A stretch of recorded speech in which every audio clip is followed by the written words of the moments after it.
तो देखिए ये चीजें हम बता रहे थे, आप थोड़ा सा कुछ माइंड को आराम देते हैं। एक और चीज आपको दिखाते हैं। एक यहाँ पे हमारी माताएं और बहनें भी बैठी हुई हैं, बच्चे भी, बेटियां भी बैठी हुई है। उनके लिए कहानी सुनाता हूँ मैं कि ये देखिए कि अरुणिमा सिन्हा, जिससे मैंने इंस्पायर मतलब एक हुआ बोलने।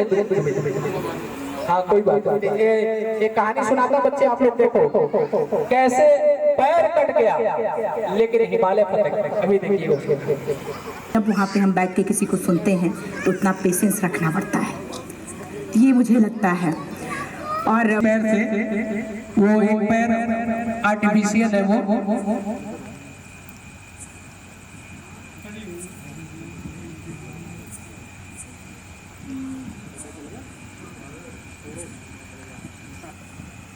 ये वहाँ का जब था ये फतेह की थी। और ये देखिए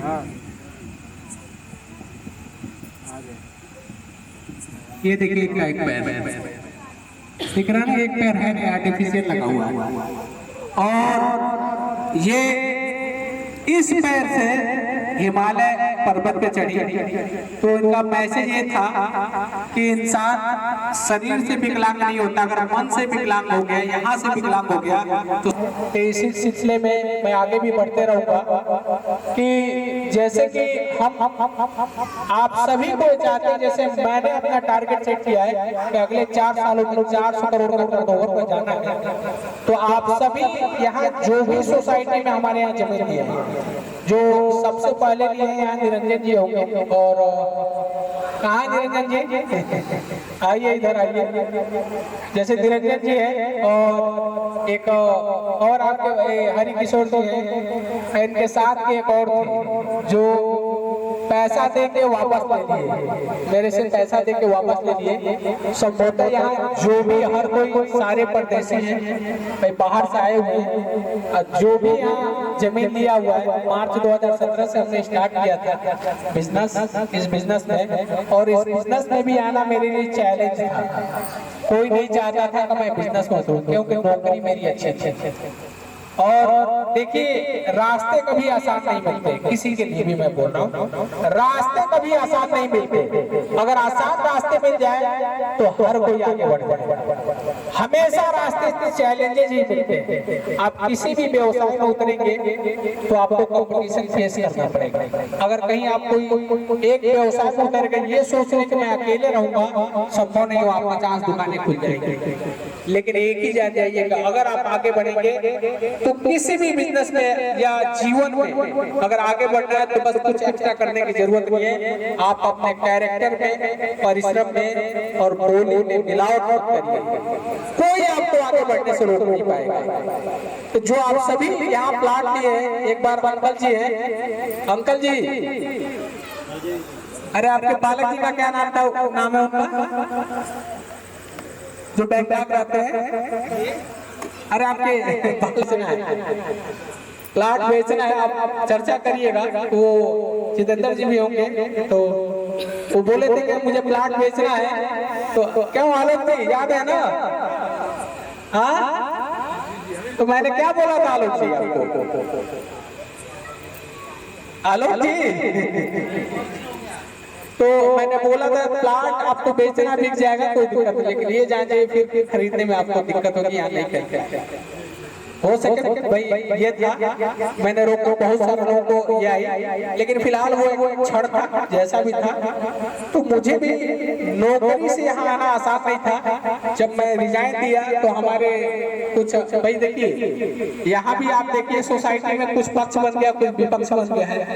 तो कहीं ना कहीं हर जगह किसी न किसी का, अब मान लीजिए यहाँ तो कोई गाँव का, तो भाई गाँव का तो रहने वाला नहीं है कि भाई गाँव में उनके दादा उनके साथ ये किए थे, उनके दादा उनके साथ ये किए थे। तो इस चीज को लेकर दुश्मनी हो जाती है, पुरानी चलती चली आती है। यहाँ तो सारे लोग अनजान है। तो ऐसे ही हमारे भी कुछ जो शुभचिंतक थे वो बड़े परेशान हो गए कि नौकरी छोड़ के गलत कर रहा है।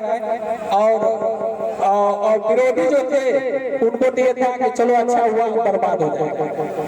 लेकिन अब उन लोगों को लगता है कि यार ये तो और आगे हो गया, हम सोच रहे कि बर्बाद हो जाएगा लेकिन और आगे हो जाएगा। तो जो भी आप प्लाट लिया है, कोई ऐसा नहीं है कि जो जिनका ग्रोथ नहीं हुआ है या पैसा नहीं कमा रहे हैं उनका प्लाट एक तरह से पैसा कमाया है। तो मैं ये कहूँगा कि आप हमारे साथ आइए, जुड़िए। और जैसे मान लीजिए किसी के पास लाख 2 लाख 3 लाख है, तो लाख 2 लाख 3 लाख में कोई प्लाट नहीं ले सकता है, लेकिन अपने पैसे तो काम पे लगा सकता है, जैसे जितेंद्र दुबे जी लगाए हैं। तो भाई मेरा भी मकसद है कि आप ज्यादा से ज्यादा जमीन खरीदें। और एक चीज सब लोग जाइएगा, गूगल पे सर्च करिएगा कि डेंसिटी ऑफ पॉपुलेशन। आज से कब जब मैं बिजनेस स्टार्ट किया था तब मैं सर्च करके देखा था, इस बीच में तो नहीं देखा हूँ।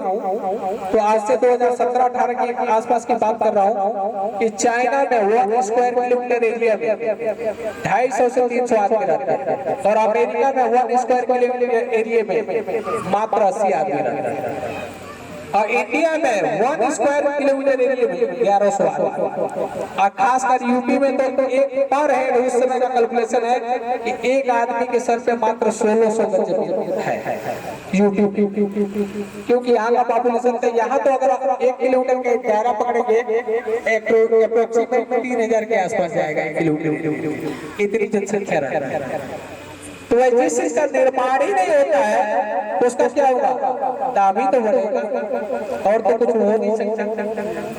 तो उसका तो दाम ही आने वाले टाइम में जिसके पास जमीनें होंगी वही पैसे वाला होगा। और खासकर जहाँ अच्छे जगह पे होंगे, अच्छे प्रोजेक्ट में जमीनें होंगी। अब जैसे कुछ लोग मेरे यहाँ कंटिन्यू किए हैं, प्लाट लिए हैं, कुछ लोग बाहर भी जाके लिए हैं, लेकिन 2 साल 4 साल 5 साल बाद उनको जब अगर जो वहाँ लिए, जैसे हमारे यहाँ कुछ लोग शुरुआत में प्लाट आए थे लेने के लिए, कुछ लोग यहाँ से चले गए, तो मैंने बोला कि आप यहाँ से जा रहे हैं या तो बहुत खुश होंगे नहीं तो बहुत पछताएंगे। खुश जब होंगे, हमारी सोसाइटी से जब अच्छी सोसाइटी आपकी हो जाएगी तो आप बहुत खुश होंगे, अगर उससे हमारी सोसाइटी अच्छी हो जाएगी तो आप जीवन भर पछताएंगे, जैसे वो लोग पछता रहे हैं कि हम लोगों से गलती हो गई, हमें यहाँ प्लाट लेना चाहिए। तो एक है, एक जगह मैं गया था, फोटो लेके रखा हूँ, अक्सर लोगों को दिखाता हूँ, यही बगल में लिए लोग प्लाट। बाद में आए थे कि सर जी हमारा प्लाट भिजवा दीजिए, हम आपके यहाँ लेंगे, आपका ये काम मेरा है। तो आप जो भी है, सभी जो भी है, आप हमारे साथ लग के अपना पैसा लगा के भी आप अपना लाभ कमा सकते हैं। हमें बिजनेस को आगे बढ़ाना है तो फंड की जरूरत है, फंड जितना आएगा बिजनेस उतना आगे बढ़ेगा, ऐसे चलते रहेगा। अब कार्यक्रम को और आगे बढ़ाते हुए हम एक और बात में मैं बोलूंगा कि पारस पत्थर की मैं बात करूंगा। कक्षा 4 में मैं पढ़ता था, तो एक मास्टर थे हमारे, गुरु थे, भिखारी मार साहब उनका नाम था। वो हमेशा पारस पत्थर के बारे में बताते थे। अगर किसी को पता है कहानी पारस पत्थर की तो वो खुद बता सकता है इस बात को कि पारस पत्थर के बारे में बताया जाता था कि पहाड़ों में मिलती है पारस पत्थर। इसके बाद एक मूवी भी चलेगी, बड़ी अच्छी मूवी होगी जो मेरे जीवन को स्पेशली बदला है, बच्चों के लिए खासकर। मैं उसको जितना बार देखता हूँ मन करता है, अच्छा लगता है, उसको भी हम लोग देखेंगे। तो पारस पत्थर ऐसा चीज होता है कि जैसे बताया जाता था कि पहाड़ों में मिलता है, तो लोग अपने कुछ बोलेंगे बैठिए।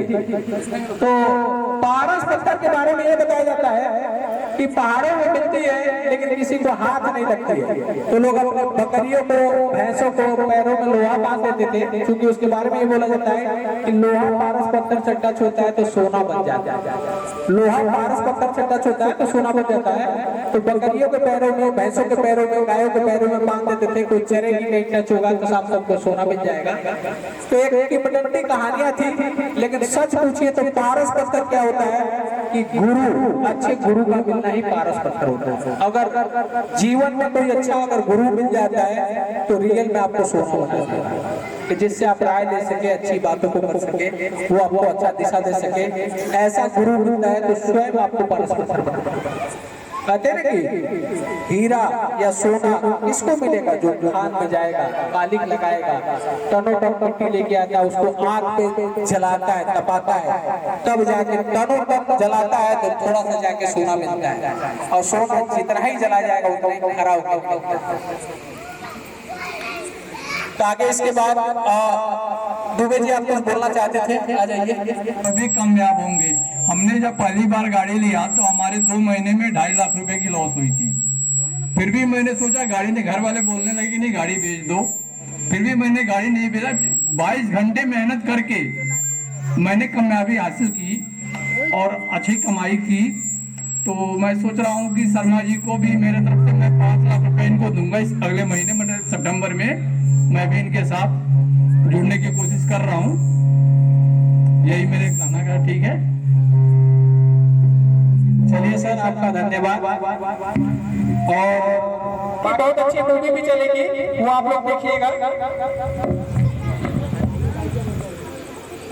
मूवी भी चलेगी, वो आप लोग देखिएगा, बहुत अच्छी मूवी है।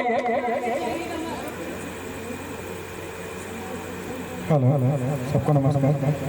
सबसे पहले मैं जहाँ खड़ा हूँ ना, मुझे पता नहीं था कि मैं कहाँ जा रहा हूँ। बस मुझे ये पता था कि मुझे जहाँ पे मैं था वहाँ पे मुझे नहीं रहना। मैं घर से भाग गया था। और भागा क्यों था? क्योंकि जो मैं था वो मेरे अंदर थी, फैमिली सपोर्ट नहीं करती थी। और जहाँ तक जो लोग सबसे पहले, सब पेरेंट्स के लिए ये बात है, अपने बच्चों को समझो कि वो बच्चा क्या चाहता है, थोपो मत। हमारे साथ वही हुआ था। मेरे साथ मेरी हाइट बहुत ज़्यादा नहीं थी, मेरे कॉम्प्लेक्शन भी डार्क था, और मेरे जो कज़न था वो हाइट भी अच्छा था, देखने में भी अट्रैक्टिव था, गोरा भी था। तो उसके पिताजी ने मेरे को बोला ना, इसके साथ चलता हो तो ऐसा लगता है ना कि तू इसका ड्राइवर है। और वो बात मेरे को बहुत फील हुई। अब फिर मैंने सोचा कि अब मैंने उसको कैसे कम्पीट करूं। ये तो ऐसे, वो तो लंबा भी है, देखने में भी अट्रैक्टिव है, और पढ़ने में भी अच्छा है, और मेरा मन तो पढ़ने में लगता नहीं था। तो मैंने क्या किया, मेरा एक आर्ट में ना हमेशा से बहुत अच्छा रुचि रही है, बहुत अच्छी। या वो मैं अच्छी ड्राइंग करूं, जैसे कुछ मैंने दिखाया भी यहाँ पे, या मैं डांस करूं या सिंगिंग करूं। मैं वहाँ से मैंने अपने स्कूल में स्टेज परफॉर्मेंस देने लगा। फिर मेरी बहुत नाम हुई स्कूल के। फिर स्कूल के प्रोग्राम से जब लोगों को लगा कि जैसे हमारे यहाँ दुर्गा पूजा बहुत ग्रैंड लेवल का होता है, बहुत ज़्यादा, तो वहाँ पे बिहार में एक चांद बिजली का नाच होता था। वो चांद बिजली का नाच आया और बहुत क्राउड होता था। जब वो क्राउड कम होने लगता था ना, तो लोग मुझे बुलाते, क्राउड कम हो रहा है, आदर्श को बुलाओ। तो मैं क्राउड रोकने का काम करता था। जब क्राउड जाती थी तो मुझे बुलाया जाता था कि नहीं, लोगों का ये विश्वास था कि मैं स्टेज पे आऊंगा तो क्राउड रुक जाएगी, और वो फैक्ट था। आज मैं फिर एक बिहार समारोह हुआ था पटना में 2001 में, वहाँ उसमें मैंने जा गया, और जाने के बाद पवन सिंह भी वहीं पे थे। 2001 में मैं 17 नंबर सीट पे थे और वो 3 नंबर सीट पे थे। तो आज देख लीजिए मैं यहाँ हूँ और पवन सिंह कहाँ है। साथ ये है कि मेरी फैमिली ने सपोर्ट नहीं किया।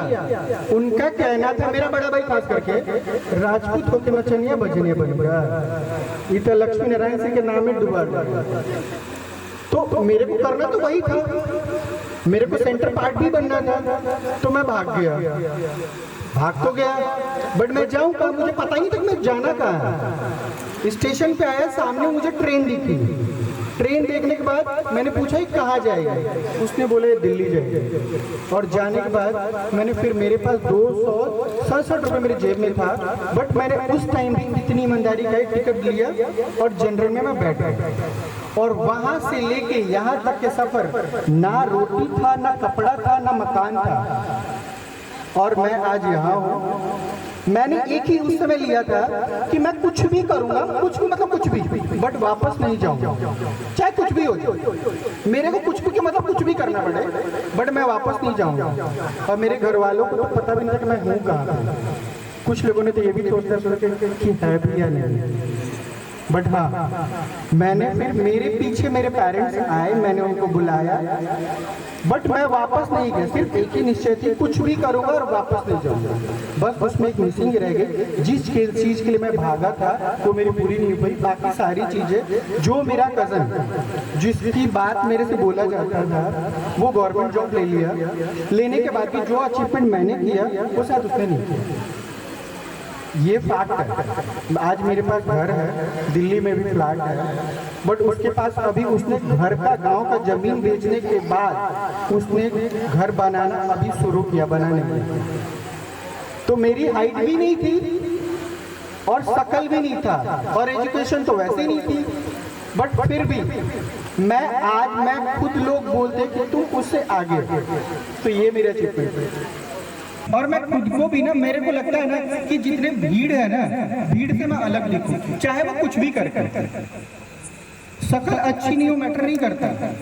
आप इस शकल को अलग कैसे बनाते हो, एजुकेशन नहीं है मैटर नहीं करता, बट ये चार लोगों के सामने अलग क्या बोलते हो जो लोग आपको सुनना पसंद करते हैं, तो मेरे लिए वो मैटर करता है और मैं करता हूँ।